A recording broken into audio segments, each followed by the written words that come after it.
Welcome to Football with Cheese.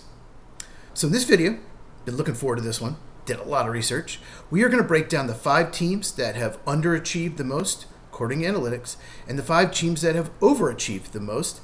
And then I'll mention a few teams at the end that have achieved exactly where they should be. So make sure you are subscribed and hit that bell for notification so you never miss a video. Tonight, me and Mike are doing a watch-along for the Lions-Cowboys game.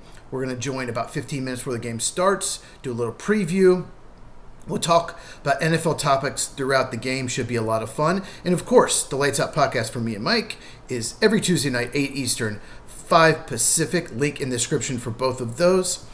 Okay, so let's start with the teams that have underachieved the most. According to analytics, I looked at 7 to 12 categories on offense and defense. Stuff like running game efficiency, passing game efficiency. I looked at turnovers. I looked at run blocking, pass blocking, offensive line.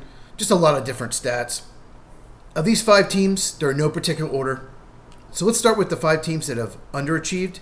And I'm going to give them a record that I think they should have. Not going to go on a game-by-game basis, just on analytics, what the record should be, in my opinion. First team is the Detroit Lions. They are 7-5. They are top 5 in a lot of categories in analytics, but they're not even in the playoffs if it ended today. So Lions, we know their roster's really good. They've had some injuries. Who hasn't? They have some weaknesses. Interior offensive line has been a problem. Aiden Hutchinson just hasn't been as dominant as in years past. So they are 7-5, but they should be 9-3. The next team, Kansas City Chiefs, are 6-6. I think this is a pretty obvious one. Last year they went 15-2. Probably should have been 11-6. Won so many close games. This year it's been the opposite. They're top 10 in a lot of analytical categories. So they are 6-6. I believe they should be 8-4. Next up is the Atlanta Falcons. That should not shock anyone. They're 4-8. They should be 6-6, right in the middle of the pack. They've lost some close games, but they have a talented roster. One of the best 1-2 punches at running back.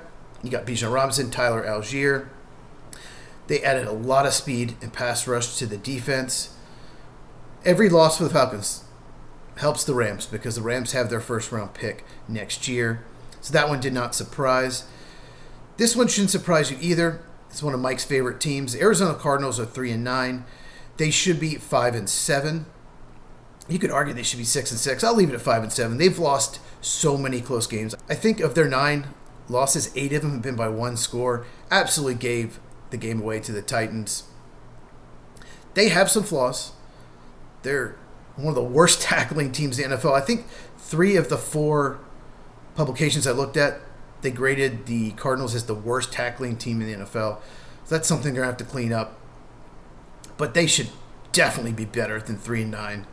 I have them at 5-7. And the last one surprised me. New York Jets, 3-9. They should also be 5-7. I guess I'm not surprised because I thought they'd be better this year. I had them as a 7 or 8 win team going into the season. Just surprised because they look so bad in some games. They're coming off a victory. Now they're picking 7th in the draft. Stop winning, Jets. You need to pick high and get a quarterback. But just like the Cardinals, they have underachieved. And I know they traded Sauce Gardner and Quinton Williams, but a lot of these stats are calculated with them on the team. So, according to analytics, Jets should be at least 2 games better. So, to recap, the teams that have underachieved the most, we have the Lions, we have the Chiefs, we have the Falcons, we have the Cardinals, and we have the Jets. Now, what 5 teams have overachieved the most? Some of this will not surprise you, some of it might. I'm going to start with the Denver Broncos. They are 10-2, and they gave a game away to the Colts. Jumping over the line, that leverage play. But if you look at the analytics, they probably should be 8-4. They've won a lot of close games. They were down 20-3 to the Eagles. They were down 26-7 to the Giants in the fourth quarter. Somehow won those games.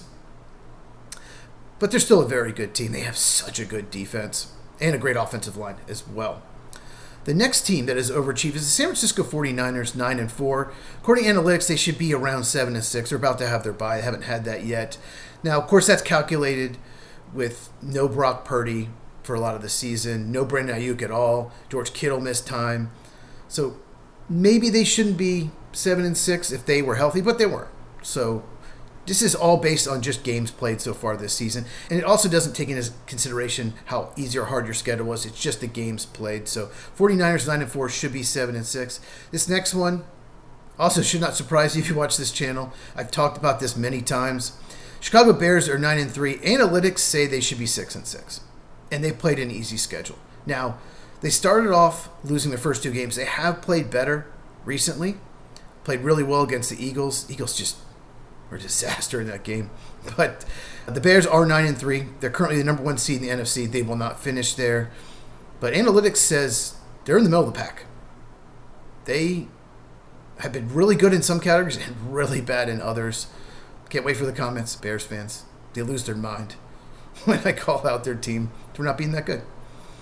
Next on this list. This one also shouldn't surprise you. Carolina Panthers, 7-6. They're not great, according to analytics, a lot of categories. Running back, they're great. Rico Dowdle, Chuba Hubbard, really good there. Won them some games, just running ball with those guys, wearing defenses down. But they should be 4-9, not 7-6. A 3-game difference. So Dave Canales should be coach of the year.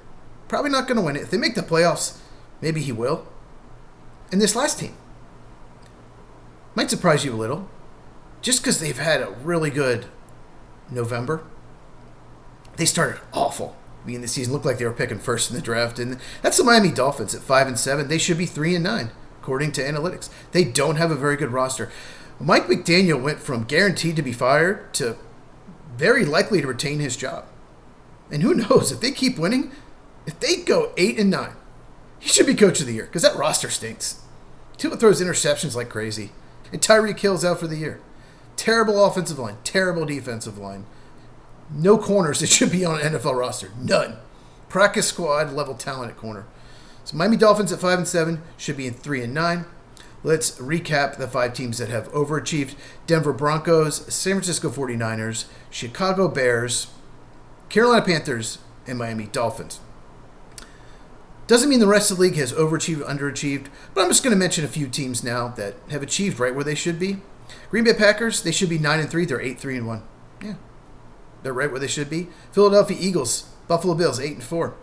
According to analytics, they're not top 5 teams, but they're top 10 teams. Right where they should be. Pittsburgh Steelers, Baltimore Ravens, 6-6. That's where they should be. I know some people are probably thinking, well, the Bengals should be higher. But it doesn't take into effect that Burrow got hurt. It takes Joe Flacco and Jake Browning into effect. So the Bengals at 4-8, right where they should be. The Las Vegas Raiders, 2-10, right where they should be. That's sad. Same with the Saints, 2-10, right where you should be. You should be a 2-win team. And last I want to mention, I know they've had an easy schedule, but New England Patriots, 11-2, probably should be 10-3, but 11-2, 10-3, they are a top 5 team, according to analytics. So Patriots are definitely a contender this year. I am shocked. I thought they were an 8 or 9 win team going to the season.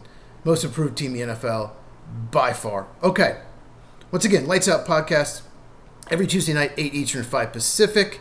And we're doing the watch along tonight. Really excited about it for the Lions-Cowboys game. So all you need to do is just mute your TV and listen to us break the game down. If you enjoy this, please give me a thumbs up. It really helps the channel. Subscribe, hit the bell, all of that. Share this with anyone who loves football so we can grow football with cheese. Check this out if you have not, and I'll see you in the next video.